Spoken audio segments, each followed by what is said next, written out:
उस दिन से लेकर आज के दिन तक चाचा दोसे के सामने अगर आपने थूम का नाम ले लिया तो चाचा दोसा आपको थूम की तरह चबा जाएगा। ये कहानी है चाचा दोसे की, जो कि आजकल थूम छिल रहा है, बल्कि यूं कहें कि आजकल उसका थूम निकला हुआ है। इस कहानी की इब्तदा कुछ साल पहले होती है, जिस वक्त नेशनल एग्रीकल्चर रिसर्च सेंटर ने G1 नाम से एक थूम की नई वैरायटी मुतारफ करवाई।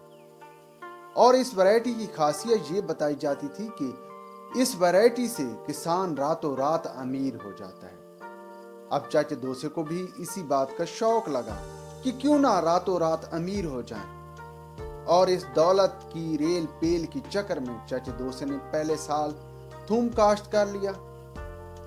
अब चाचा दोसे ने सीड जो लिया था वो भी लाखों रुपए में लिया था, और फिर अगले साल उस सीड को बजाय बेचने के मजीद कई एकड़ पर थूम काश्त कर दी।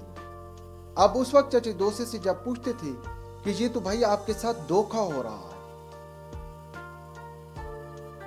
इस थूम का क्या होना है, सिर्फ और सिर्फ सीड माफिया ही पैसे कमा रहा है, इसमें कोई खास बात नहीं है। तो चाचा दोसा उस वक्त जवाब दिया करता था कि इस थूम में बहुत ज्यादा खासियत है, ये बाहर की दुनिया में जाता है। अब भाई बाहर की दुनिया में ये क्या करने जाता है, जब चाचा दोसे से ये पूछा जाता तो वो कहता था इससे कई दवाइयाँ तैयार होती हैं। अब चाचा दोसे से जब ये सवाल किया जाता था कि कौन सी दवाइयाँ भाई तैयार होती हैं इस थूम से, हमें तो नहीं मालूम, तो चाचा दोसा कहता था कि शुगर की दवाइयाँ तैयार होती हैं, इसलिए ये महंगा है। खैर 2-3 साल तो सीड माफिया ने खूब माल कमाया और लोगों को ये लॉलीपॉप दिया कि आप रातों रात इस थूम की वजह से अमीर हो जाएंगे। 2-3 साल गुजर गए और सीड माफिया का लॉलीपॉप खत्म हो गया, क्योंकि ना ही थूम ने बाहर जाना था, बस थूम बीज की सूरत में महंगा फरोख्त होता रहा। जहां तक इस थूम की सबसे बड़ी और बुनियादी खासियत यानी कि इसको हांडी में इस्तेमाल होना है, हांडी में भी ये इस्तेमाल नहीं हो सकता, क्योंकि अगर इसको हांडी में इस्तेमाल किया जाए तो आपका सालन का सारा मजा खत्म हो जाता है।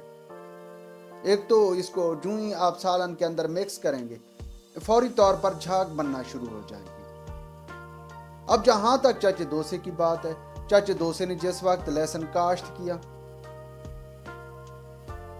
तो उस वक्त चूंकि लाखों रुपए में बीज खरीदा गया था, तो जरूरी था कि कोई बीज जमीन में से निकाल कर ना ले जाए, इसलिए गार्ड बाकायदा तौर पर रखे गए, चौकीदार मुतय्यन किए गए, उन पर पैसा लगाया गया।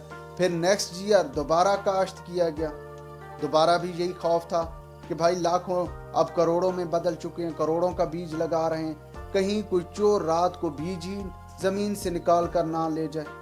फिर मजीद गार्ड मुकर्रर किए गए और एंड ये हुआ है कि जिस वक्त चाचा दोसे ने लहसुन की हार्वेस्टिंग शुरू की तो उसके बाद कोई उसका खरीदार ही नहीं था।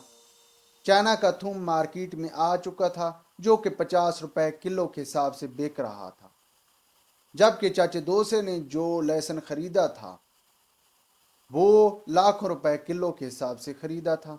उस दिन से लेकर आज के दिन तक चाचा दोसे के सामने अगर आपने थूम का नाम ले लिया तो चाचा दोसा आपको थूम की तरह चबा जाएगा।